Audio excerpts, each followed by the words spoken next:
Good evening. I'm KHULF Meteorologist Chris Ramirez with your tropics update. Of course, we are in hurricane season as it began on June 1st, and of course, it's running until November 30th. So we're going to have to keep our eyes on the tropics and make sure to tune in every day at 9 p.m. for our daily tropical update to show you the current conditions out in the Atlantic and the Pacific Basin.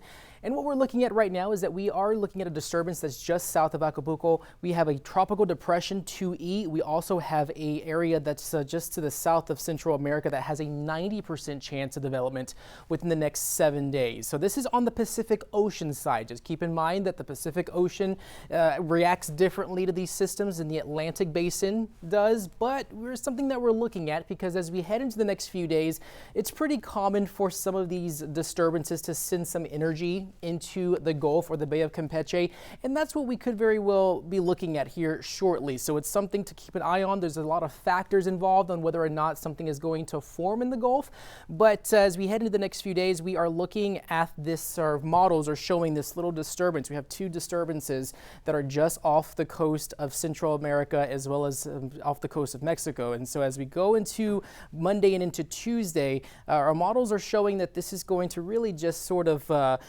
form into something a little bit more organized. Also keep in mind that there's mountainous regions off the southern coast of Mexico. So this really does a great job at tearing these tropical systems apart when they are on the Pacific side.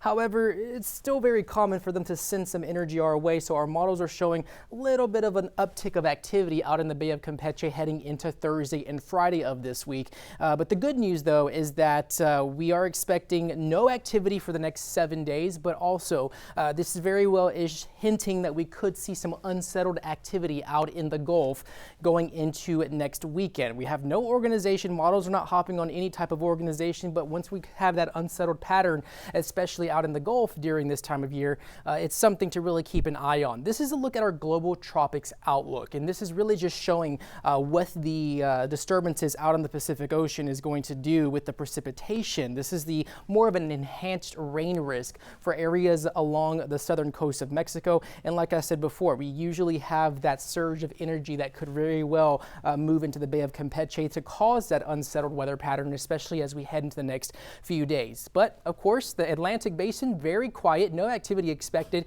for the next 7 days. We also are tracking some Saharan dust that is moving off the coast of Africa. That is going to do a really good job at tearing that any system that's going to be in the Atlantic Basin apart. You see that plume of dust moving off the coast of Africa, expecting it to move into the central Atlantic and eventually continuing its track off towards the Gulf and the Caribbean. So the NOAA did release their forecast outlook. This is their 2026 forecast outlook, and we are calling for a below average season, and we are expecting named storms is going to range from 8 to 14. Hurricanes is 3 to 6, and major hurricanes is 1 to 3. Usually the average is 14. Hurricanes are 7, and major hurricanes are 3. So this is a below average season, but also a reminder that it only takes one storm to cause significant issues for us here across the Gulf Coast and across the Houston area.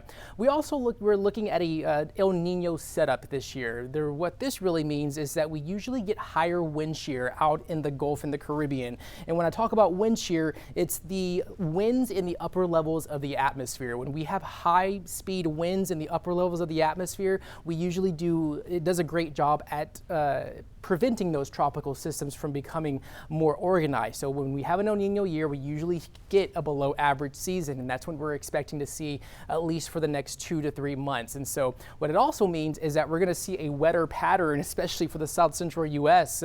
Going into, and that does include us here in Texas. So stormier and wetter than normal conditions are expected. It's all thanks to the dip in that Pacific jet stream that just meanders off towards Texas and portions of the deep south, and we're already starting to see that. We've had a pretty wet start to June, and we did have a wet start into the month of May, and so this is kind of hinting that we could still see the stormier and wetter conditions to last at least through the next few days. And so this is a look at our names for 2026 across the Atlantic Basin. We start with Arthur, Bertha, Cristobal, Dolly, Edward, Faye, Gonzalo. We end with Sally, Teddy, Vicky, and Wilfred. So these are a list of those names, and we are expecting that to, we're not expecting any storms for the next 7 days for the Atlantic Basin. So if you're just now joining me on our Tropics live stream, we're tracking the tropics. We are looking at what's happening out in the Pacific Basin. This is a little bit of active conditions are happening, especially across portions of the Pacific Ocean south of Mexico. This is just to the south of Acapulco. We have a lot of mountains in this region, so it really is hard for those tropical systems to sort of jump across into the Bay of Campeche or the Caribbean or the Gulf. And so there's also a disturbance that's just off the coast of Central America, 90% chance of development within the next 7 days.